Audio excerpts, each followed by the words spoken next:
అంటే దాదాపుగా ఇంకొక 11 రోజుల్లో శ్రీ మేడారం సమ్మక్క సారలమ్మ మహాఘట్టం మహాజాతర ఫిబ్రవరి 21 నుంచి జరగబోతున్నటువంటి సందర్భంలో ఇప్పటికే సాంప్రదాయబద్ధంగా స్థానికంగా ఉండేటువంటి పూజారులు, ఆదివాసీ పెద్దలు, గ్రామ పెద్దలంతా కూడా మరి సాంప్రదాయబద్ధంగా నిర్వహించేటువంటి గుడి శుద్ధి పండుగ నిన్న టెంపుల్ అంతా కూడా శుభ్రం చేసి శుద్ధి పండుగను నిర్వహించడం జరిగింది. నెక్స్ట్ వచ్చే బుధవారం మండమెలిగే పండుగ ఉంటుంది.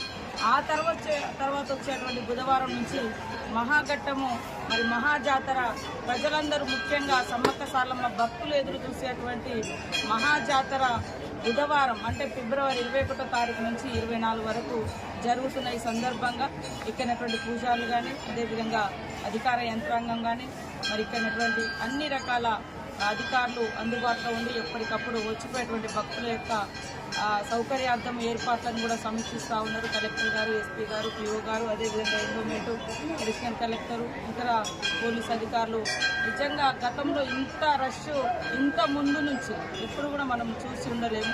ఈసారి చాలా ముందు నుంచి ఇప్పటికే జాతర ఈరోజు చూస్తే దాదాపుగా ఇంకా 13-14 రోజులు ఉన్నప్పటికీ జాతర యొక్క పరిస్థితి ఇప్పటికే సంతరించుకున్నది.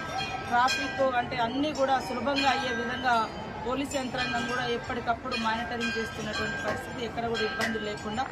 ఏదైనా చిన్న ఇబ్బందులు ఎక్కడైనా తలెత్తినా కూడా వెంటనే మరి మనకు ఆల్రెడీ సీసీ కెమెరాలతోటి మొత్తం నేషనల్ హైవే ఘట్టమ్మ అవతల అక్కడ మల్లంపల్లి నుంచి మరి ఇటు ఏటునాగరం వరకు కూడా సీసీ కెమెరాస్ కానీ ఈ మొత్తం జాతర ప్రెమిసెస్లో దాదాపుగా 500కు పైన సీసీ కెమెరాలను పెట్టి కూడా ఎప్పటికప్పుడు జిల్లా ఎస్పీ గారు, సంబంధిత పోలీస్ అధికారులు మరి వాటి ద్వారా కూడా పర్యవేక్షణ చేస్తూ ఉన్నారు. కాబట్టి వచ్చిపోయేటువంటి భక్తులకు ఎలాంటి ఇబ్బందులు లేకుండా మేము కూడా ఎప్పటికప్పుడు అధికారులతో సమీక్షలు నిర్వహించుకుంటున్నాం. ఎలాంటి భయం లేకుండా భక్తులందరూ స్వేచ్ఛగా సంతోషంగా కుటుంబంతో తరలి రావాల్సిందిగా పేరున కోరుకుంటా ఉన్నాం. అందరికీ మా స్వాగతం, సుస్వాగతం.